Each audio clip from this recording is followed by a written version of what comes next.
نحمده ونصلی علی رسوله الکریم۔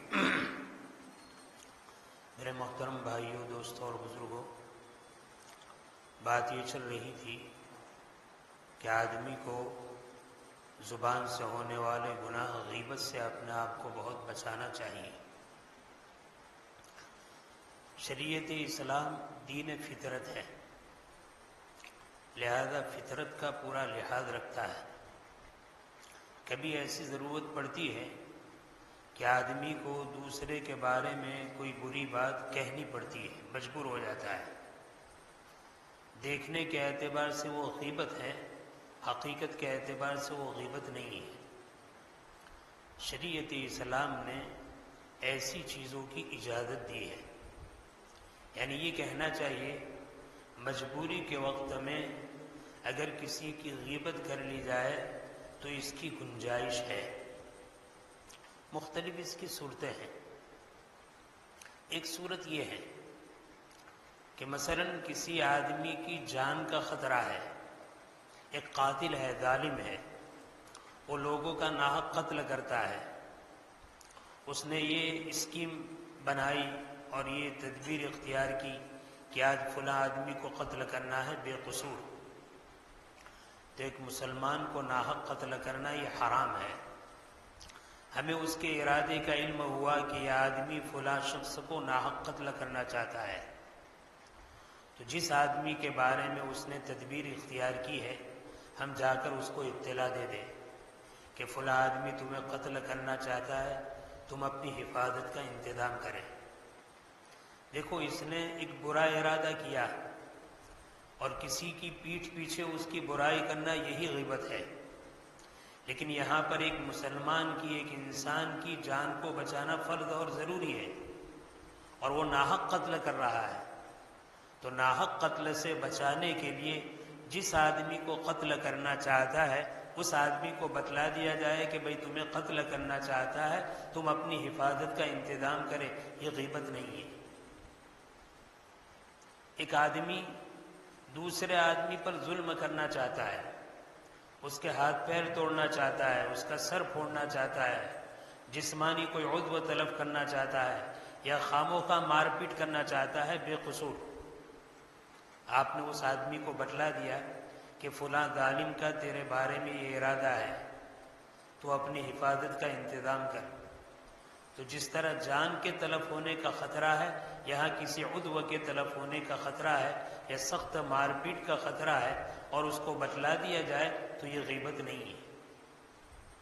اسی طریقے سے ایک آدمی کسی کی عزت لینا چاہتا ہے، مثلا کوئی زانی ہے، کوئی چاہتا ہے کسی عورت کی عزت کا نیلام کرے، اور اس کی تدبیر کا تمہیں علم ہوا، تم نے اس کے گھر والوں کو بتلا دیا کہ بھئی تمہارے گھر کی ماں بہنوں کی عزت کی حفاظت کرے، فلاں شخص غلط خیال رکھتا ہے، تو اس طریقے سے اس کو آگاہ کر دیا، یہ غیبت نہیں ہے، بلکہ ایسی چیزوں میں آگاہ کرنا اور مطلع کرنا ضروری ہے تاکہ وہ اپنی جان کا، اپنے عضو کا، اپنے گھر والوں کی عزت آبرو کی حفاظت کا انتظام کرے، تو یہ غیبت میں شامل نہیں ہے۔ ایک آدمی ہے جس کے معاملات اچھے نہیں ہیں، وہ لوگوں کے ساتھ لین دین کا معاملہ کرتا ہے تو دھوکہ دیتا ہے، اور دھوکہ دینا اس کی عادت ہے۔ یہ آدمی کسی سے معاملات کر رہا ہے، آپ کو معلوم ہوا کہ اس دھوکے باز نے، اس جھوٹے نے، اس فراڑی نے فلاں آدمی کے ساتھ معاملہ کیا ہے، تو آپ اس آدمی کو بتلا سکتے ہیں کہ دیکھو چوکن نہ رہے، اس آدمی کا دھوکے دینے کا اور فراری کرنے کا اور دھوکے دینے کا اس کا دھندا ہے، لہذا تم اس کے فندے میں نہ آئے۔ تو اس کے ظلم سے، اس کی دھوکے دہی سے بچانے کے لیے اگر کسی آدمی کو اطلاع دی جائے تو یہ اطلاع دینا غیبت نہیں ہے۔ ایک آدمی کی طبیعت میں کسی کو نقصان پہنچانے کا مادہ ہے، تکلیف پہنچانے کا مادہ ہے، وہ کسی کو ناحق تکلیف پہنچاتا ہے اور اس کے اوپر ظلم و زیادتی کرتا ہے، ایسے آدمی کے بارے میں دوسرے آدمی کو مطلع کر دیا جائے تو یہ بھی غیبت نہیں ہے۔ حدیث میں اس کا ثبوت ملتا ہے۔ ایک آدمی آپ صلی اللہ علیہ وسلم کے گھر کی طرف آنے لگا، نبی کریم صلی اللہ علیہ وسلم نے دور سے اس کو دیکھا۔ حضرت عائشہ صدیقہ رضی اللہ تعالی عنہ آپ کی خدمت میں حاضر تھی، بیٹھی تھی آپ کے پاس۔ جب آپ نے دور سے آدمی کو آتے ہوئے دیکھا تو فرمایا بیش اخو العشیرہ، خاندان کا یہ برا آدمی ہے۔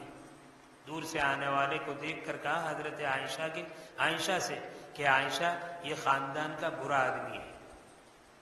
بہرحال حضرت عائشہ چوکنا ہو گئی کہ برا آدمی ہے، اس سے اپنے آپ کو بچانا چاہیے، اس کی تکلیف سے اپنے آپ کو بچانا چاہیے۔ تھوڑی دیر کے بعد وہ شخص آیا، آپ صلی اللہ علیہ وسلم کے پاس آیا۔ آپ نے بڑی نرمی کے ساتھ اس سے بات کی، بڑے اخلاق سے پیش آئے۔ اس کے بعد وہ چلا گیا۔ جب چلا گیا تو حضرت عائشہ رضی اللہ تعالی عنہ نے سوال کیا، اے اللہ کے رسول، آپ نے تو یہ فرمایا تھا کہ یہ خاندان کا برا آدمی ہے، اور اس وجہ سے میں چوکنا بھی ہو گئی، لیکن جب وہ آپ کے پاس آیا تو آپ نے بہت نرمی سے اس سے بات کی، بہت اخلاق سے پیش آئے۔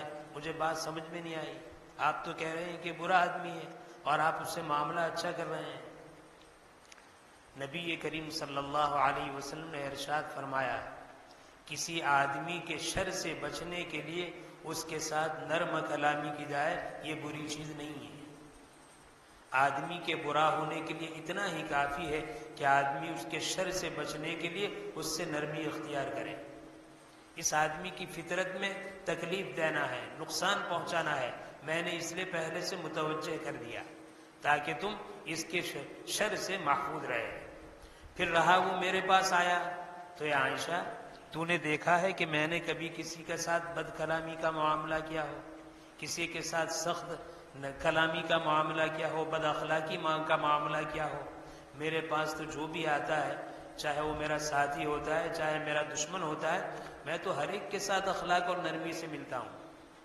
اس سے دیکھو ایک بات معلوم ہوئی، ایک آدمی واقعتاً برا ہے، لیکن اگر آدمی پہلے سے با اخلاق ہے، نرم اخلاق ہے، وہ اس کے ساتھ بھی نرم اخلاق سے پیش آئے تو یہ منافقت نہیں ہے، اس کو منافقت نہیں کہیں گے۔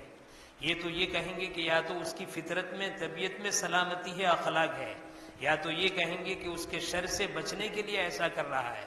تو فطرت میں سلامتی اور اخلاق ہے جیسے نبی کریم صلی اللہ علیہ وسلم کی ذات گرامی، تو کوئی سوال ہی نہیں ہے۔ اور اگر فطرت میں سلامتی نہیں ہے لیکن اس کے شر سے بچنے کے لیے کرے تو اس کی بھی اجازت ہے کہ بھئی شر سے بچ رہا ہے اس لیے اجازت ہے۔ تو یہ چند مواقع ہیں جن مواقع میں آدمی اگر اس طریقے سے پہلے سے اطلاع کر دے تو یہ غیبت نہیں ہے۔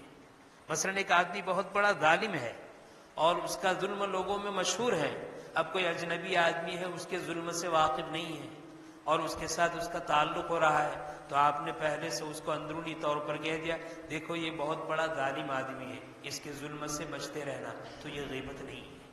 تو ہر آدمی کو کسی کی تکلیف سے بچانے کے لیے اس طرح آگاہ کیا جائے تو اس کو غیبت نہیں کہتے۔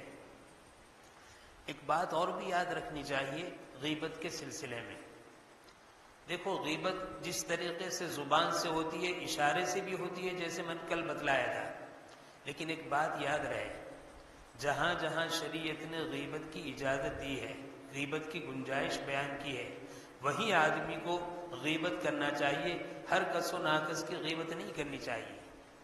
حدیث میں آتا ہے لا غیبت لفاسق ولا مجاہر، کھلم کھلا فسق کرنے والے کی غیبت نہیں ہے۔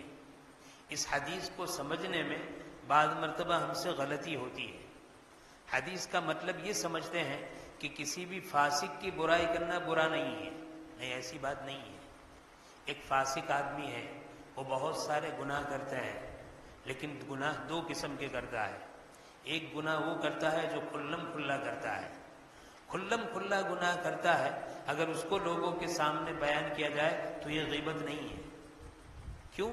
اس لیے کہ جس گناہ کو وہ کر رہا ہے اس کو خود ظاہر کر رہا ہے، تو اس کا تو مطلب ہی ہے کہ وہ خود ظاہر کرے، تو اگر وہ خود اپنے عمل سے ظاہر کر رہا ہے اور دوسرا اس کو بیان کرے، یہ غیبت نہیں ہے۔ مثال کے طور پر ایک آدمی شرابی ہے لیکن کھلم کھلا لوگوں کے سامنے شراب پیتا ہے، اب آپ نے دوسرے آدمی سے جس کو معلوم نہیں تھا یہ کہا کہ بھئی فلاں آدمی ہے یہ شرابی ہے، تو یہ غیبت نہیں ہے۔ کیوں؟ وہ تو برسر بازار کھلے عام پیتا ہے، راستے پر پیتا ہے، سب کو معلوم ہے۔ تو جس گناہ کو کرنا نہیں چاہیے تھا، اور اگر کر لیا تو چھپانا چاہیے تھا، خود اس کو ظاہر کر رہا ہے، تو اس کو غیبت نہیں کہیں گے۔ مطلب حدیث کا یہی ہے کہ کوئی آدمی کھلم کھلا گناہ کر رہا ہے، اس گناہ سے اگر دوسرے کو واقف کرے تو مثلا کوئی آدمی ڈاکہ مار رہا ہے، کھلم کھلا ڈاکہ مار رہا ہے، کوئی آدمی کھلم کھلا کسی کو قتل کر رہا ہے، کوئی آدمی کھلم کھلا شراب پی رہا ہے، کوئی آدمی کھلم کھلا کوئی برائی کر رہا ہے، تو اس برائی کو بیان کرنا یہ غیبت نہیں ہے۔ لیکن حدیث کا مطلب یہ نہیں ہے کہ ہر فاسق کی ہر برائی کو بیان کرنا صحیح ہے۔ مثال کے طور پر ایک فاسق آدمی ہے، گناہ کبیرہ کرتا ہے، لیکن گناہ کبیرہ دو قسم کے کرتا ہے۔ ایک گناہ تو وہ کرتا ہے کھلم کھلا کرتا ہے، اور ایک گناہ خفیہ طور پر چپکے چپکے کرتا ہے۔ مثال کے طور پر وہ شراب تو کھلم کھلا پیتا ہے، لیکن چوری خفیہ خفیہ کرتا ہے، یا کوئی اور گناہ کرتا ہے، مثلا وہ کیا کرتا ہے، جوئے کھیلتا ہے لیکن خفیہ طور پر کھیلتا ہے۔ تو اب یہ آدمی جو فاسق و فاجر ہے، کھلم کھلا گناہ کرتا ہے، اس کی غیبت تو صحیح ہے، لیکن کوئی آدمی وہ ایسا گناہ کر رہا ہے، گرچہ گناہ کبیرہ ہے لیکن خود اس کو چھپا رہا ہے، جیسے چوری نہیں بلکہ وہ جوا کھیل رہا ہے لیکن چپکے چپکے کھیل رہا ہے، تو دوسرے آدمی کو غیبت کرنا کہ بھئی یہ آدمی فاسق ہے اور یہ جوا کھیلتا ہے، یہ جائز نہیں۔ دیکھو فرق، ایک تو یہ ہے کہ فاسق ہی ہے، دو گناہ کر رہا ہے، لیکن ایک گناہ کھلم کھلا کر رہا ہے اور ایک گناہ پوشیدہ خفیہ طور پر چپکے چپکے کرتا ہے۔ تو جس گناہ کو کھلم کھلا کر رہا ہے اس کا بیان تو لوگوں کے سامنے صحیح ہے کہ یہ آدمی فلاں گناہ کر رہا ہے، لیکن جس گناہ کو وہ بڑا گناہ ہے لیکن پوشیدہ طور پر خفیہ طور پر کرتا ہے، اس کو چھپاتا ہے دوسرے کے سامنے، اس کی برائی کرنا جائز نہیں۔ ایک مسئلہ اور بھی ہے، مثلا کوئی ظالم ہمیں ظلم کرتا ہے، اب اس ظلم کو ہم دوسرے کے سامنے بیان کریں تو ظالم نے ہم پر ظلم کیا، وہ ہمارے سامنے نہیں ہے، ہم دوسرے کے سامنے اس کو ظلم کو بیان کریں تو بیان کرنا جائز ہے۔ اب یہاں بھی دو صورت ہے لیکن دونوں میں فرق ہے۔ فاسق میں تو یہ تھا کہ جو گناہ خفیہ طور پر کرتا ہے اس کی برائی کرنا، اس کی غیبت کرنا جائز نہیں، جو کھلم کھلا کرتا ہے اس کی برائی بیان کرنے کی اجازت ہے۔ لیکن اگر کسی آدمی نے ہم پر ظلم کیا، اب ظلم کی وجہ سے ہم نے اس کی غیبت میں، اس کی غیر موجودگی میں دوسرے کے سامنے بیان کیا کہ یہ آدمی ہم پر ظلم کرتا ہے، تو جس کے سامنے بیان کیا اس کی دو حیثیت ہوگی۔ ایک حیثیت تو یہ ہوگی کہ وہ ہماری مدد کر سکے گا، ظلم سے بچا سکے گا۔ دوسری حیثیت یہ ہوگی وہ ہماری مدد نہیں کر سکے گا، اس ظالم کے ظلم سے ہمیں نہیں بچا سکے گا، اس کو ظلم سے نہیں روک سکے گا۔ لیکن اس آدمی پر ظلم ہوا ہے، لہذا علماء نے لکھا ہے اس آدمی پر ظلم ہوا ہے، وہ اپنا ظلم بیان کرے تو اس کے لیے دونوں قسم کے آدمی کے سامنے اس کا ظلم بیان کرنے کی اجازت ہے، چاہے اس کو بیان کرے جو اس کو دفاع کرنے کی قدرت رکھتا ہو، ظلم سے روکنے کی قدرت رکھتا ہو، چاہے اس سے بیان کرے جو ظلم کو روکنے کی طاقت نہیں رکھتا ہے۔ مثال کے طور پر ہم پر کسی نے ظلم کیا، ہم نے اپنے دوست کو بتایا، ہم نے اپنے محلے کے ساتھی کو بتایا، ہم نے اپنے رشتہ دار کو بتایا، حالانکہ وہ بیچارہ ایسا آدمی نہیں ہے کہ ظالم کو روک سکے، اس کو بتانے کی اجازت ہے۔ اور اگر ہم نے ایسے آدمی کو بتایا جو اس کے ظلم کو روک سکتا ہے، جیسے ہم نے گاؤں کے چودھری کو بتایا، پولیس کو بتایا، سرپنچ کو بتایا، کلکٹر کو بتایا، معاملتدار کو بتایا، افسر کو بتایا، اور اسی طرح شہر کے کلکٹر کو بتایا، تو جائز ہے، کوئی حرج کی بات نہیں۔ تو دیکھو یہاں پر فرق ہے، وہ ہم پر ظلم کرتا ہے، اس ظلم کو کسی کے سامنے بیان کرنا، چاہے وہ اس کے انتقام پر قادر ہو یا نہ ہو، چاہے اس سے بدلہ لے سکتا ہو یا نہ ہو لے سکتا ہو، چاہے ظلم سے روک سکتا ہو یا ظلم سے نہیں روک سکتا ہو، دونوں قسم کے لوگوں کے سامنے ظلم کو بیان کرنا جائز ہے۔ ایک بات اور بھی میں نے کہی کہ ظالم کے ہر ظلم، ظالم کے ہر قصور کرے، گنہگار کے اور فاسق کے ہر گناہ کو بیان کرنے کی اجازت نہیں ہے۔ جیسے حضرت عبداللہ ابن عمر رضی اللہ تعالیٰ عنہما بیٹھے ہوئے تھے، آپ کے سامنے آپ کے شاگرد اور ساتھی بھی بیٹھے ہوئے تھے، اس درمیان کی تذکرہ نکلا اور کسی نے حجاج ابن یوسف کی برائی شروع کر دی۔ حضرت عبداللہ ابن عمر رضی اللہ تعالیٰ عنہ نے فوراً ساتھیوں کو روکا، اور روکنے کے بعد کہا کہ حجاج ابن یوسف کا ایک گناہ تو وہ ہے جو کھلم کھلا لوگوں کے سامنے ہے کہ بہت بڑا قاتل تھا، بہت بڑا ظالم تھا اور سفاک تھا، یہ تو سب کو معلوم ہے، تو اگر اس کو بیان کرے کہ یہ تو ٹھیک ہے، لیکن وہ گناہ جو کر کے چھپاتا تھا اس گناہ کو بیان کرنے کی اجازت نہیں۔ اگر تم نے ان گناہ کو بیان کیا جو کر کے چھپاتا تھا تو یہ بھی غیبت ہے۔ کل میدان محشر میں حق تعالی شانہ دوسرے مقتولین کے بارے میں اس سے حساب کتاب لیں گے، اور جتنے مقتول ہیں اس کے بارے میں اس سے سزا دیں گے تو وہ سزا کا مستحق ہے۔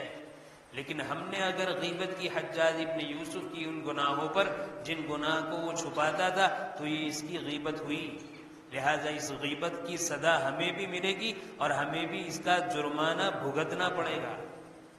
معلوم ہوا غیبت بہت مشکل مسئلہ ہے، غیبت بہت خطرناک چیز ہے۔ آدمی کو چاہیے کہ غیبت سے بچنے کا خوب اہتمام کرے۔ اب سوال یہ ہے کہ ہم غیبت کی بات سن رہے ہیں کہ غیبت اس کو کہتے ہیں، غیبت کے بارے میں یہ وعید ہے، حدیث میں اس طرح یہ فرمایا گیا ہے، قرآن کریم میں سخت کلام ارشاد فرمایا گیا ہے، تو آخر غیبت سے بچنے کی شکل کیا ہوگی؟ جب آدمی کے سامنے گناہ ہو تو گناہ سے بچنے کی شکل بھی تو ہونی چاہیے۔ جب تک بچنے کی شکل نہیں ہوگی آدمی نہیں بچ پائے گا۔ تو جس طرح عام گناہوں سے بچنے کی شکل پہلے بیان کی کہ سب سے پہلے انسان ہر گناہ سے بچنے کا پختہ ارادہ کرے۔ دوسری بات ایسی تدبیریں اختیار کرے جو اس گناہ سے دور کرنے والی ہو۔ تیسری بات اللہ تعالیٰ سے حفاظت کی دعا کرے کہ اللہ میں نے گناہ چھوڑا ہے، گناہ سے بچنے کا ارادہ کیا ہے، میں کمزور ہوں، میں نے اپنے اعتبار سے تدبیریں بھی اختیار کی ہے، لیکن جب تک آپ کی مدد شامل حال نہیں ہوگی میں اس گناہ سے نہیں بچوں گا۔ تو ہر شخص اس مجلس میں جہاں بھی آواز جاتی ہے، ہمارے بھائی اور ہماری ماں بہنیں یہ ارادہ کرے کہ انشاءاللہ ہم بھی یہ ارادہ کرتے ہیں کہ اب سے ہم اپنی مجلس میں غیبت کے گناہ سے اپنے آپ کو خوب بچائیں گے، اور غیبت سے گناہ سے بچنے کے لیے تدبیر اختیار کریں گے۔ تدبیر کو میں بیان کر رہا ہوں، دو چیز تو پہلے پختہ ارادہ اور اللہ سے مدد۔ تدبیر کیا ہے؟ ایک تدبیر حضرت حسن بصری رحمۃ اللہ علیہ تحریر فرماتے ہیں کہ غیبت سے بچنے کا طریقہ یہ ہے، غیبت سے بچنے کا علاج یہ ہے کہ آدمی جب بات کرے، باتوں کے درمیان کسی کی غیبت ہونے لگے تو فوراً اپنے گناہوں پر نظر کرے۔ کیوں؟ آدمی غیبت میں کیا ہوتا ہے؟ دوسرے کی برائی بیان کرتا ہے، تو جب دوسرے کی برائی بیان کرنے لگے تو اپنی برائی پر نظر کرے کہ میں کسی کی برائی بیان کر رہا ہوں، یا تو وہ برائی میرے اندر موجود ہے یا اس سے بڑی برائی میرے اندر موجود ہے۔ جب میرے اندر خود وہ برائی موجود ہے یا میرے اندر اس سے بڑی برائی موجود ہے تو مجھے کیا حق پہنچتا ہے کہ میں دوسرے کی برائی کروں؟ یہ طریقہ ہے، علاج ہے غیبت سے بچنے کا، کہ آدمی غیبت میں جب مبتلا ہو تو فوراً یہ سوچے کہ یہ میں جس کی غیبت کر رہا ہوں، اس کی برائی کر رہا ہوں، وہ برائی میرے اندر موجود ہے یا اس سے بڑھ کر برائی میرے اندر موجود ہے، یا جس کی برائی بیان کر رہا ہوں اس میں ایک برائی موجود ہے اور مجھے سے میرے اندر سینکڑوں برائیاں موجود ہیں۔ اگر اس طریقے سے کہ اس نے علاج شروع کیا تو انشاءاللہ وہ یہ غیبت کے گناہ سے بچ جائے گا۔ دوسرا طریقہ حضرت حکیم الامت تھانوی رحمۃ اللہ علیہ نے ارشاد فرمایا، کہا کہ بہتر بات یہ ہے کہ آدمی جب غیبت کسی کی ہو جائے تو بہت اچھا علاج ہے، آسان علاج ہے، لیکن کرنے کے اعتبار سے سخت ہے۔ وہ یہ ہے، مثال کے طور پر میں نے کسی کی غیبت کر لی تو اس کے پاس جائے اور جانے کے بعد کہے کہ بھائی میں تیرے پاس معافی مانگنے آیا ہوں، میں نے تجھ سے تیری غیبت کر لی ہے، میں تجھ سے معافی مانگتا ہوں، مجھے معاف کر دے۔ دیکھو کسی کی غیبت کرنے کے بعد معافی مانگنا یہ اپنے نفس پر آلے چلانا ہے، بظاہر بہت مشکل کام ہے، لیکن ایک دو مرتبہ ایسا کیا کہ جس کی غیبت کی اس سے معافی مانگی، انشاءاللہ نفس اتنا کچلے گا کہ پھر دوسری مرتبہ ہمت نہیں کرے گا کہ کسی کی غیبت کرے۔ بہت اچھا علاج ہے۔ حضرت تھانوی رحمۃ اللہ علیہ تو مجدد ملت تھے، حکیم الامت تھے، ان کے پاس کوئی آدمی آتا اور آنے کے بعد کہتا حضرت میں نے آپ کی غیبت کی ہے، میں آپ سے معافی مانگنے آیا ہوں، تو حضرت رحمۃ اللہ علیہ فرماتے ہیں ایک شرط کے ساتھ میں معاف کرتا ہوں۔ کیا شرط ہے؟ شرط یہ ہے کہ جو غیبت کی ہے میرے سامنے بیان کر دو، جو غیبت کی ہے میرے سامنے بیان کر دو تو میں معاف کرتا ہوں۔ پھر حضرت فرماتے کہ میں یہ کیوں کہتا ہوں. اس لیے نہیں کہتا ہوں کہ اس کو شرمندگی ہو، اس لیے نہیں کہتا ہوں کہ اس کے گال پر تماچا پڑے، اس لیے نہیں کہتا ہوں کہ اس کو خجالت ہو. اس لیے کہتا ہوں کہ اس نے جو بھی غیبت کی ہے میں دیکھتا ہوں کہ میرے اندر یہ عیب واقعتاً موجود ہے. اگر میرے اندر واقعتاً موجود ہے تو میں اس کو دور کروں، اس کا علاج کروں. اور اگر واقعتاً موجود نہیں ہے تو میں تو معاف کرنے کی شرط ہی پر میں نے سنا تھا، میں نے اس کو معاف کر دیا اور مجھے کوئی انتقام لینا نہیں ہے. تو حضرت فرماتے تھے کہ میں اس شرط پر معاف کرتا ہوں کہ پہلے غیبت بیان کرے. تو غیبت بیان، ایک تو غیبت پر معافی مانگنا بہت بڑی چیز ہے، اور پھر غیبت کو بیان کرنا کہ میں نے آپ کی غیبت اس گناہ کی ہے، اور بڑا سخت بات، اور بڑی سخت بات ہے.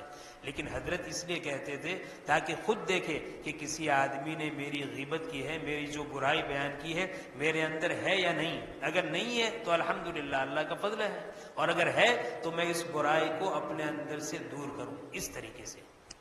اب دوسری بات یہ بھی سوچنے کی ہے، مثال کے طور پر میں نے کسی کی غیبت کی، پھر میں نے اس سے معافی مانگی، تو معافی مانگنے والے کو چاہیے کہ معاف کر دے. دیکھو وہ تو حکیم الامت تھے، ہمیں یہ سب کرنے کی ضرورت نہیں کہ بتاؤ کیا غیبت ہے. ہاں اگر ہمارا بھی ارادہ ہے کہ اس برائی کو معلوم کرنا ہے پھر ہمیں کرنا ہے تو الگ بات ہے، ورنہ معاف کر دینا چاہیے. حدیث میں ہے، نبی کریم صلی اللہ علیہ وسلم ارشاد فرماتے ہیں کسی آدمی نے دوسرے آدمی سے معافی مانگی اور معافی مانگنے پر سامنے والے نے اس کو معاف کر دیا تو حق تعالی شانہ کل قیامت کے دن اس کو ایسے وقت میں معاف فرمائیں گے جس وقت وہ معافی کا بہت زیادہ محتاج ہوگا. اور اگر کسی آدمی نے دوسرے کے سامنے معافی مانگی اور اس آدمی نے معاف نہیں کیا تو کل قیامت کے دن حق تعالی شانہ اس آدمی کو اس وقت معاف نہیں کریں گے جب وہ معافی کا بہت زیادہ ضرورت مند ہوگا، بہت زیادہ حاجت اس کو ضرورت ہوگی معافی کی، وہ معافی مانگے گا اللہ اس کو معاف نہیں کرے گا.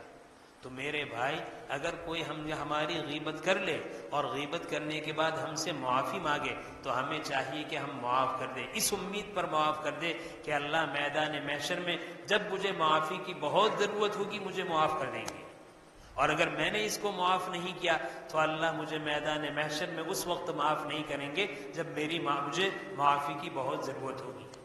نبی کریم صلی اللہ علیہ وسلم حق تعالی شانہ کے بعد مخلوق میں سب سے بڑے ہیں. اللہ تو معبود ہے، خالق ہے، مخلوق میں سب سے بڑے ہیں. نبی کریم صلی اللہ علیہ وسلم سارے انبیاء کے افسر ہیں، سارے انبیاء کے امام ہیں، سارے رسولوں کے سردار ہیں، ساری انسانیت کے افضل ہیں. ان کا حال یہ ہے کہ ایک مرتبہ مسجد نبوی میں کھڑے ہوئے اور نبی کریم صلی اللہ علیہ وسلم حضرات صحابہ رضی اللہ عنہم سے فرمانے لگے کہ اے میرے صحابہ، میں اپنے آپ کو آپ کے حوالے کرتا ہوں، اگر میں نے کسی کا کوئی مال لیا ہو، میں نے کسی پر کوئی زیادتی کی ہو، میں نے کسی کا کوئی حق دبایا ہو، میں معافی مانگتا ہوں. مجھ سے وصول کرنا ہو تو وصول کر لے، اور اگر وصول نہیں کرنا ہے، معاف کرنا ہے تو معاف کر دے. اللہ کے رسول نے کبھی کسی کے حق تو دبایا نہیں، کبھی حق تلفی معمولی نہیں کی. امت کی تعلیم کے لیے بتلایا کہ نبی ہو کر خود پیش کر رہے ہیں کہ اگر مجھ سے کوئی تکلیف پہنچی ہے، میں نے کوئی حق ضائع کیا ہے، مجھ سے کوئی حق تلفی ہوئی ہے تو میں اپنے آپ کو پیش کرتا ہوں، تم اپنے حق کو وصول کر لو یا اس طرح مجھے معاف کر دو. نبی کریم صلی اللہ علیہ وسلم کا یہ حال ہے. اور حضرات صحابہ رضی اللہ تعالیٰ عنہ تو وہ تھے جو اللہ کے رسول صلی اللہ علیہ وسلم کے اشارے پر اپنی جان قربان کرنے والے تھے. سارے صحابی نے کہا اے اللہ کے رسول آپ سے کیا ہو سکتا ہے. ایک صحابی کھڑے ہوئے اور صحابی کھڑے ہوئے کہا کہ اے اللہ کے رسول آپ نے میری کمر پر مارا ہے، میں آپ سے بدلہ لینا چاہتا ہوں.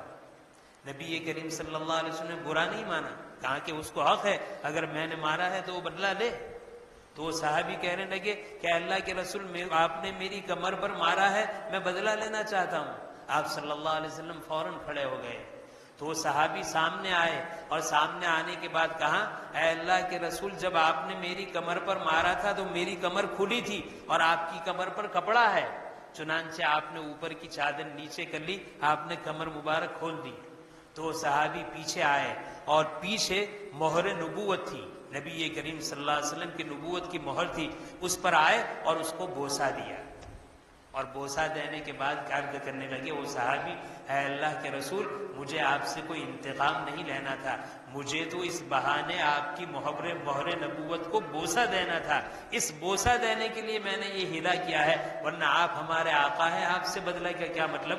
آپ تو ہمارے بہت بڑے محسن ہیں، آپ ہی ہیں جس کی دولت سے ہمیں ایمان ملا ہے، آپ سے کیا بدلہ؟ بدلے کا تو تصور نہیں تھا، میں چاہتا تھا کہ مہر نبوت کو بوسہ دوں، اور بوسہ دونے کے لیے میں نے یہ ہیلا اختیار کیا کہ میں نے کہا کہ آپ نے مجھے مارا ہے، اور جب آپ نے مارا تھا تو میری کمر کھلی ہوئی تھی، میں نے اس طریقے سے مہر نبوت پر بوسہ لیا۔ یہ نبی کریم صلی اللہ علیہ وسلم کی شان تھی۔ تو بہرحال میرے بھائیوں، آج کی مجلس کا سبق یہ ہے کہ آدمی حتی الامکان اپنے آپ کو گناہوں سے بچائے، اور عام گناہ جس کے اندر عوام، خواص، علماء اور طلباء اور اسی طرح عام مسلمان بھائی مبتلا ہے۔ جب دو آدمی مجلس میں بیٹھتے ہیں اور 2 منٹ کی مجلس ہوتی ہے تو 1 منٹ غیبت کے اندر چلی جاتی ہے۔ بہت زیادہ احتیاط کرنے کی بات ہے کہ ہم غیبت سے بچیں گے، غیبت سے اپنے آپ کو بچائیں گے۔ غیبت کے سلسلے میں نبی کریم صلی اللہ علیہ وسلم کے جو ارشادات سنے ہیں، حضرات تابعین کا جو واقعہ سنا ہے، ہم انشاءاللہ کوشش کریں گے کہ غیبت سے اپنے آپ کو بچائیں گے۔ حضرت تھانوی کی ایک بات یاد آ گئی، غیبت سے بچنے کے لیے ایک علاج۔ حضرت تھانوی فرماتے ہیں کسی آدمی کا ذکر ہی نہ کرو، تعریف کرنی ہے تو اللہ اور اس کے رسول کی تعریف کرو، صحابہ کرام کی تعریف کرو، اولیاء اللہ کی تعریف کرو، ورنہ دوست احباب میں کسی کا تذکرہ ہی نہ کرو۔ ہم دوست احباب آپس میں تذکرہ کرتے ہیں تو شیطان ایک دم غیبت نہیں کراتا، پہلے اچھا ہی بیان کرواتا ہے، وہ ایسے ہے، وہ ایسے ہے، وہ اچھے ہیں، پھر کہتے ہیں مگر، یہ مگر آتا ہے نا، وہ پھر وہ سب کو ہڑپ کر لیتا ہے، مگر کے بعد لیکن یہ برائی ہے، مگر یہ برائی ہے، یہ مگر آ کر پھر کیا کہتا ہے؟ وہ برائی کراتا ہے۔ حضرت تھانوی فرماتے ہیں غیبت سے بچنے کے لیے بہترین طریقہ ہے کہ دوستوں کی اچھائی بیان نہ کرو، کیونکہ پہلے اچھائی بیان کرے پھر برائی بیان کرے اور غیبت میں مبتلا ہو۔ حق تعالی شانو ہماری اس سے حفاظت فرمائے، آمین وآخر الدعوانا الحمدللہ رب العالمین۔ سبحان اللہ وبحمدہ سبحان اللہ العظیم، سبحان الابدی الابد، سبحان الواحد الاحد، سبحان الفرد الصمد، سبحان رافع السماء بغیر عمد، سبحان من بسط الارض على ماء جمد، سبحان من خلق الخلق فاحصاهم عددا، سبحان من قسم الرزق ولم ينس احدا، سبحان الذي لم يتخذ صاحبة ولا ولدا، سبحان الذي لم يلد ولم يولد ولم يكن له كفوا احد۔ اللهم صل على محمد كلما ذكره الذاكرون، وصل على محمد كلما غفل عن ذكره الغافلون۔ ربنا آتنا في الدنيا حسنة وفي الآخرة حسنة وقنا عذاب النار۔ ربنا لا تزغ قلوبنا بعد إذ هديتنا وهب لنا من لدنك رحمة إنك أنت الوهاب۔ اللهم حبب إلينا الإيمان وزينه في قلوبنا وكره إلينا الكفر والفسوق والعصيان واجعلنا من الراشدين واجعلنا من المهديين۔ اللهم لا سهل إلا ما جعلته سهلا وأنت تجعل الحزن سهلا إذا شئت۔ لا إله إلا الله الحليم الكريم، سبحان اللہ رب العرش العظیم، والحمد للہ رب العالمین۔ الہی اپنے فضل و کرم سے ہمارے جمع ہونے کو قبول فرما، ہمارے کہنے سننے کو قبول فرما، ہمیں عمل کی توفیق نصیب فرما۔ اے اللہ سارے گناہوں سے ہماری حفاظت فرما۔ اے اللہ خصوصاً زبان کے ذریعے ہونے والے گناہ اور اس میں بھی خاص طور پر غیبت، چغلی اور بہتان سے پوری ہماری حفاظت فرما۔ الہ العالمین، رمضان کا ماہ مبارک چل رہا ہے، مغفرت کا عشرہ ہے، نصف مہینہ گزر چکا ہے، اے اللہ نصف مہینہ باقی ہے۔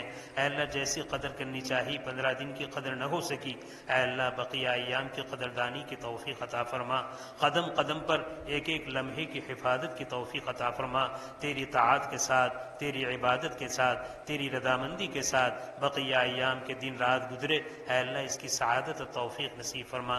الہ العالمین، گناہ کر کر کے گناہ کے عادی ہو چکے ہیں، جب تک گناہ نہیں ہوتا چین نہیں ہوتا۔ اے اللہ گناہوں سے ہماری حفاظت فرما، سیئات کو حسنات سے مبدل فرما، حسنات کو قبول فرما۔ الہ العالمین، ہم بیمار ہیں، ہمیں شفاء کاملہ عاجلہ دائمہ مستمرہ نصیب فرما۔ کمزور ہیں، قوت صحت، قوت طاقت اور تندرستی نصیب فرما۔ اے اللہ ہم گنہگار ہیں، ہمارے گناہوں کو معاف فرما، پوری امت کے گناہوں کو معاف فرما۔ اے اللہ ہم حاجت مند ہیں، ہماری حاجت کو آپ ہم سے زیادہ جانتے ہیں۔ اے اللہ اپنے خزانہ غیب سے ہماری ساری ضرورتوں کو پورا فرما، اے اللہ دلوں کی اصلاح فرما، اے اللہ دلوں کو آپ کی معرفت کے نور سے منور فرما، آپ کا تعلق نصیب فرما، آپ کی رضا نصیب فرما، آپ کی نسبت نصیب فرما۔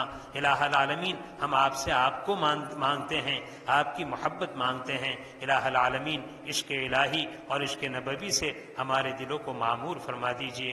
الہ العالمین ہماری بقیہ زندگی آپ کی رضامندی کے ساتھ گزرے، اس کی توفیق اور سعادت عطا فرما۔ الہ العالمین رمضان کے مبارک مہینوں میں مسجد کو آباد کرنے کی توفیق عطا فرما، روزوں کے رکھنے کا اہتمام نصیب فرما۔ اے اللہ روزوں کے اس کو حقوق کے ساتھ رکھنے کی توفیق عطا فرما۔ اے اللہ تراویح کو اے اللہ اہتمام سے پڑھنے کی توفیق عطا فرما، تلاوت کا زیادہ سے زیادہ ماحول عام فرما، ذکر و اذکار تسبیحات کا ماحول عام فرما، تہجد کا اہتمام نصیب فرما، توبہ استغفار کا اہتمام نصیب فرما۔ الہ العالمین تیرے نیک صالح بندے مختلف مقامات پر تجھ سے جتنی خیر طلب کرتے ہیں اے اللہ ان خیر سے ہمیں مالا مال فرما۔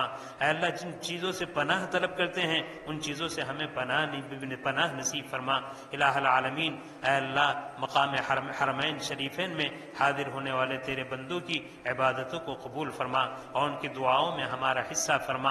اے اللہ ہر خیر کو مقدر فرما، اے اللہ ہر شر سے حفاظت فرما، جو کچھ مانگا وہ بھی عطا فرما، جو کچھ رہ گیا اپنے فضل سے اس سے بڑھ کر اور بہتر عافیت کے ساتھ نصیب فرما۔ الہ العالمین ہماری دعا کو اپنے فضل و کرم سے، اپنے اسماء حسنہ کی برکت سے اور حضرات انبیاء اور رسول علیہم الصلاۃ والسلام کے صدقہ طفیل قبول فرما۔ ربنا تقبل منا انک انت السمیع العلیم وتب علینا انک انت التواب الرحیم، وصلی اللہ تعالی علی خیر خلقہ سیدنا و مولانا محمد وآلہ وصحبہ اجمعین، آمین برحمتک یا ارحم الراحمین۔